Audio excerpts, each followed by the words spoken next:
Assalamualaikum warahmatullahi wabarakatuh. Hai semuanya, perkenalkan, saya Putri Aulia. Saya adalah salah satu mahasiswa Sekolah Tinggi Ilmu Farmasi Riau.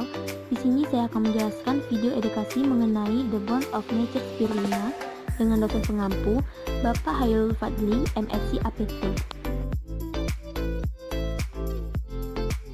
Membahas terkait spirulina, menurut Organisasi Kesehatan Dunia, spirulina adalah makanan menarik yang kaya akan zat besi dan protein yang dapat diberikan kepada anak-anak tanpa menyebabkan resiko. WHO juga mendeklarasikan spirulina ini sebagai makanan masa depan terbaik. Sebelum kita membahas lebih lanjut, ada baiknya kita mengetahui apa itu spirulina. Jadi, spirulina ini adalah ganggang hijau biru yang bersatu, ganggang yang tumbuh subur di tempat yang hangat, basah, dan air tawar, di mana nama spirulina ini berasal dari kata Latin yaitu helix atau spiral. Spirulina ini diproduksi dari dua spesies yaitu Artospira pratensis dan Artospira massicans, di mana kedua spesies ini memiliki tempat tumbuh yang berbeda. Selanjutnya, sejarah dari spirulina, di mana pada abad ke-16, Dr. Darwin yang merupakan ilmuwan alga dari Jerman yang menemukan keberadaan alga yang berbentuk spiral dan menamakannya dengan spirulina. Kemudian, pada tahun 1962, anggota dari Prancis yang menemukan bahwa orang-orang Gabonese yang tinggal di sekitar danau di Afrika memiliki tubuh yang lebih kuat daripada orang yang berada pada waktu itu, di mana walaupun kondisi kehidupannya buruk dan sumber daya yang serba terbatas. Kemudian, orang Gadebo memakan ganggang hijau biru yang ditemukan mengambang di permukaan yang terlihat. Ganggang ini adalah spirulina. Spirulina sebagai makanan masa depan. Kenapa sih spirulina ini disebut sebagai makanan masa depan? Karena kemampuannya yang luar biasa untuk mensintesis makanan terkonsentrasi dengan berkualitas tinggi lebih efisien daripada ganggang lainnya.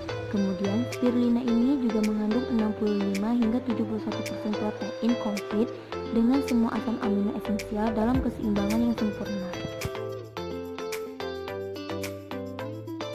Adapun kandungan aktif dari spirulina yang memiliki bobot persentase terbesar adalah protein, di mana protein yang memiliki persentase 60 hingga 75% yang meliputi asam amino esensial.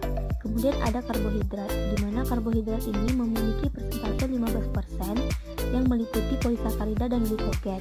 Kemudian ada lemak yang memiliki persentase 5% hingga 8% yang meliputi asam lemak esensial dan gamma linoleic acid. Kemudian ada mineral yang memiliki persentase 8% yang meliputi Fe, Mg, Ca, K, Se, dan lainnya. Kemudian ada vitamin yang memiliki persentase 6% yang meliputi vitamin B kompleks, vitamin E, K, H, dan lainnya. Kemudian terakhir ada natural pigment, di mana memiliki persentase 6% yang meliputi phytocyanin, klorofil, xanthophyll, dan beta-karotin.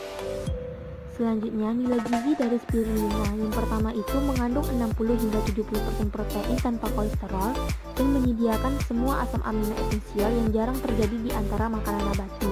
Yang kedua, makanan beta-karotin tertinggi di dunia yang mengurangi resiko kesehatan jangka panjang dan mendukung pertahanan tubuh.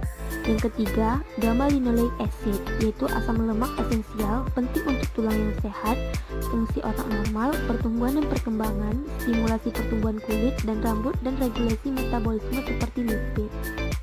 Selanjutnya, senyawa pada spirulina itu terdiri dari steroid, flavonoid, fenol, phycocyanin, dan saponin. Selanjutnya, pada komponen aktif dari hasil analisa kualitatif terhadap biomasa kering Spirulina pratensis, pada penelitian ini positif pada senyawa flavonoid, fenol, steroid, dan saponin yang direaksikan dengan menggunakan reaksi Dragendorf, Meyer, dan Wegner. Pada uji screening fitokimia dari ekstrak Spirulina pratensis dengan pelarut etanol yang menunjukkan adanya senyawa terpenoid, saponin, protein, karbohidrat, asam amino, dan tidak terdapat senyawa alkaloid. Selanjutnya dilakukan uji pada senyawa yang terkandung dalam spirulina. Yang pertama itu dilakukan uji alkaloid menggunakan reaksi Dragendorf dan menghasilkan endapan merah atau jingga. Yang kedua menggunakan reaksi Meyer dan menghasilkan endapan putih. Yang ketiga menggunakan reaksi Wegner dan menghasilkan endapan coklat. Hal ini menunjukkan hasil yang negatif. Kemudian pada uji flavonoid, menghasilkan lapisan amil alkohol dan didapatkan hasil yang positif. Kemudian pada uji steroid menghasilkan adanya perubahan warna merah menjadi biru atau hijau, didapatkan hasil yang positif. Selanjutnya dilakukan uji pada fenol yang menghasilkan warna jingga, hijau hingga hijau kebiruan yang menghasilkan hasil yang positif. Kemudian pada uji saponin terbentuknya busa yang menandakan hasil yang positif.